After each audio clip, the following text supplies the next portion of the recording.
An innovative educator combining hip-hop culture with entrepreneurship. Robert Strawder is our guest this week on Nevada Week in Person.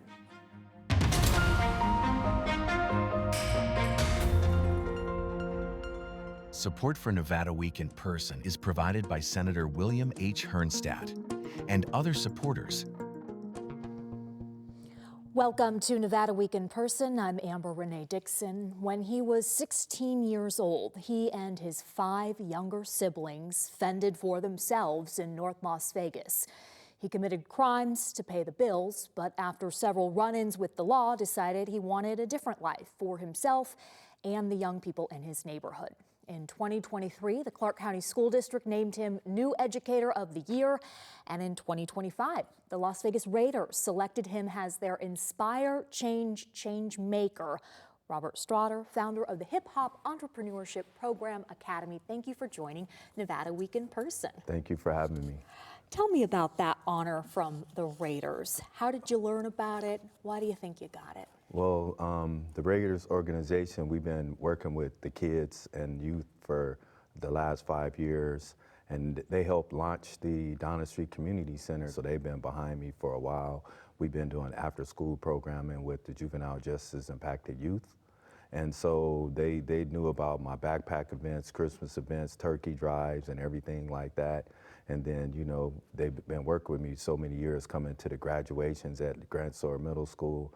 And then I get a call from eBerry and the Raiders organization, and they were like, "You're the Changemakers Awards winner." And it's out of 31 individuals in the United States, I was the one chosen by the Raiders, out of 31 nationally. So it's a national honor, and I was very humbled to get it. At the game, they gave me the check.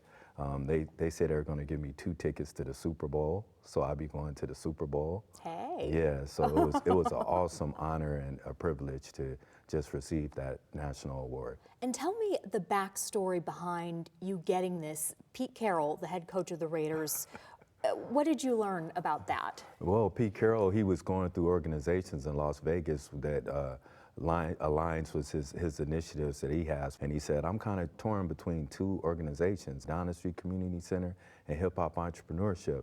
And they said, it's ironic that that's the same person. And so that's why I know you have the pictures or whatnot. We have 2 different type of shoes. One is for Donna Street, one is for the green and the orange for Hip Hop Entrepreneurship. Yes, yeah. the cause for cleats, yes. Oh, how cool. So he liked both of your programs, Yes. thought that they were by different people, found out It you're was the the guy same, behind and so both. he said, just let's combine them and let's do it together. The Donna Street Community Center, when did you open that and why? That's the neighborhood you come from. Yes, I grew up on Donna Street, and it was a dream of mine to have a boys and girls type of a club there, but you know, a Donna Street Community Center, and help the youth there with internet access, bridging the technology divide, with Cox helping me do that. And it was a 5-year process, and 2 years ago, along with the Las Vegas Golden Knights, the Raiders, Cox Communications, all 3 of those partners helped us to launch it. The Golden Knights, they actually helped this year on the 1-year anniversary and built the playground, like a Summerlin playground in the hood. So I'm very happy the kids playing and everything. And it's a safe zone for our kids there. What kind of difference has it made? It's made a big difference. Before it was 10 windows getting burst out per month there, and now 0. Like in that neighborhood, Yes, you in the mean? neighborhood, in that apartment complex. Just getting broken? Yes. Just... Now the kids there, I don't know, whatever changed with us being there, hopefully continue to change and transfer over to their education, and you know, and to get them on the right path, even though they're in a negative situation. Can you expand on that? What is the situation like that they are currently in because of the neighborhood? Yes. Well, you know, Donna Street is historically the #1 street where it's the most murders of any street in Las Vegas, on Donna Street. So they're in a poverty-stricken area, gang-infested area. And so I wanted to provide a safe zone for them, to give them a safe place where they don't have to worry about anything, just have fun, forget everything around them, what's going on, and hopefully they can find themselves. And so I grew up there, so I know how it is. I was one percenter to get out of there and actually do the right thing, you know, but it took a lot of trial and error.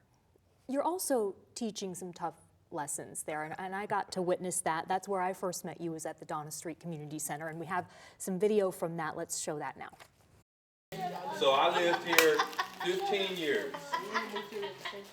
I grew up here 15 years, and I was, listen, I was the first to go to college on Donna Street. I was the first to go to college for basketball, right?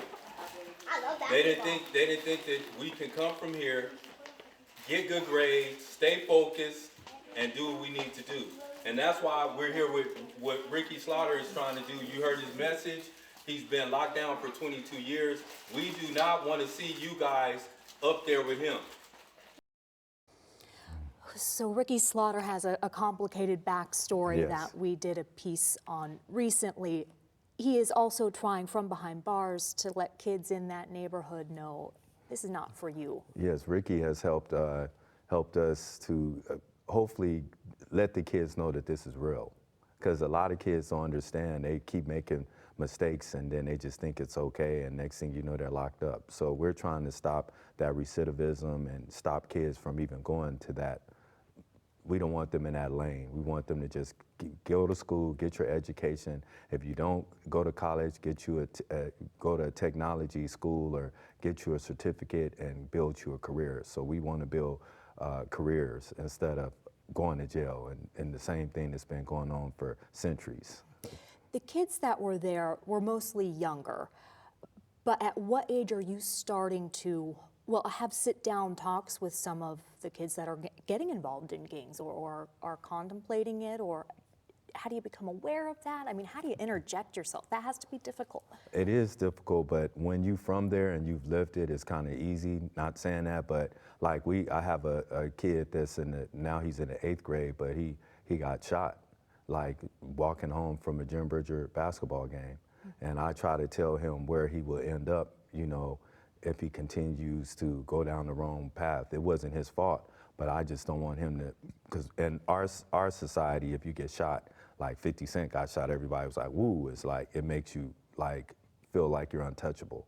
So I just hope that I could get through him and just let him know we love him, but we want him to go to school and stay in school and get his education, because it's all about, to me, it's about education. I wouldn't be here on this news show right now if I wasn't educated. If I didn't graduate from CSN with 2 degrees, mental behavior service and general studies, I wouldn't have even been a teacher. How were you able to do that? Well, at the time, I was my single father taking care of my daughter, and me and her, she was like, Dad, you should go back to college. And then I said, you're right. And I always wanted to know why my community acts the way they do, so I wanted to see what was going on with our mental health. And so, you know, that's what brought me to where I am now. And when you were in high school, you were playing basketball. You got a scholarship for basketball, but Yes. that didn't work out, and why? Because I was at the time 18, and my brother was 17, my sister was 16, 13, and 5. And I would drive back every Saturday if we didn't have a game, and then sell drugs, pretty much. And I started missing my first period class every time when I got back, and it just piled up, and next thing you know, I was like, I can't do it, and I had to drop out. You were 16 when you were raising your entire family. Yes. Your mother left, she had a drug problem. Father was he's not in the picture. Yeah. How common is that? Is that happening now? It's happening now, yes. It's still happening, probably worse than what I am and better, but it still happens. And that's a reality check that I think the school districts need to have with the kids that they're disciplining. Because a lot of time, like we were speaking of, when you don't have food and you're hungry, do you think I'm gonna worry about getting an A? I'm want some in my stomach, you know, and that's a lot of our kids today. And so I feel like, you know, it's very common, but it's just you don't speak on it. Like I didn't speak on it when it was happening to me because I knew social services would come and take us away.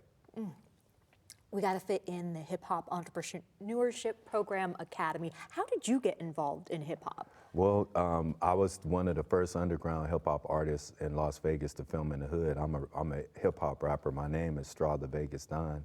Now it's the Vegas Don. I'm a part of Digital Underground. Shock G, Money B, Shock G discovered me years ago on tour, and we have songs together. He used to mentor me and compare me to Tupac sometimes and be like, he don't want me to do this and that on stage, if somebody throws something on the stage, what to do.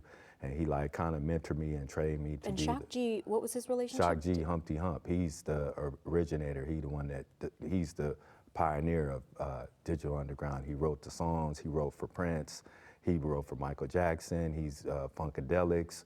He's done a lot. He rest in peace, Shock G. He overdosed, but he was one of my best friends in the industry. So I'm a music head from day one. That's what stopped me from being in the gangs and doing drive-bys and things like that, because I'd be in the studio. So, you know, I knew if hip-hop changed me, I knew it could change these individuals and kids of today. And you did tell me that off camera, that hip-hop is the carrot for these kids. How so? It's the carrot, like I say, because hip-hop is the #1 communicator with our youth of today. And so what I do is, with hip-hop entrepreneurship, it's a social emotional learning, social science and humanities program, and it's geared toward career planning. It's geared toward entrepreneurship, life skills, and to help these babies to overcome and get critical decision making. They might not get it at home, so we can give it to them in the classroom through restorative practices and just, you know, getting our kids developed for college.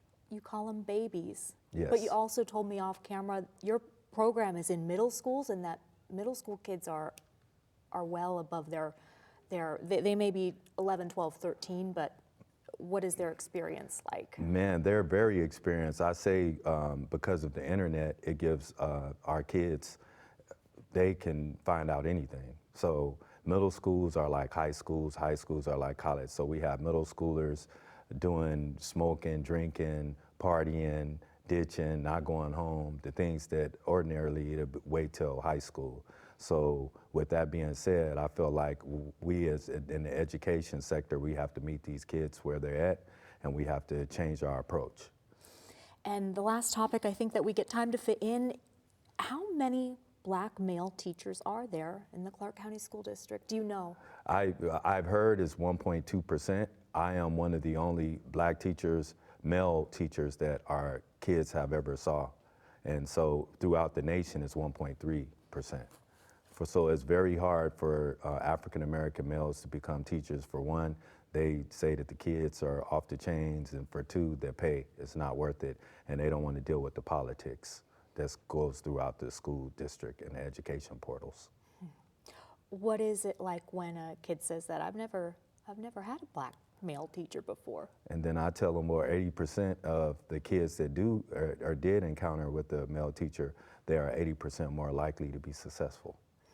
And their response to that? Wow, I'm glad I have you as a teacher.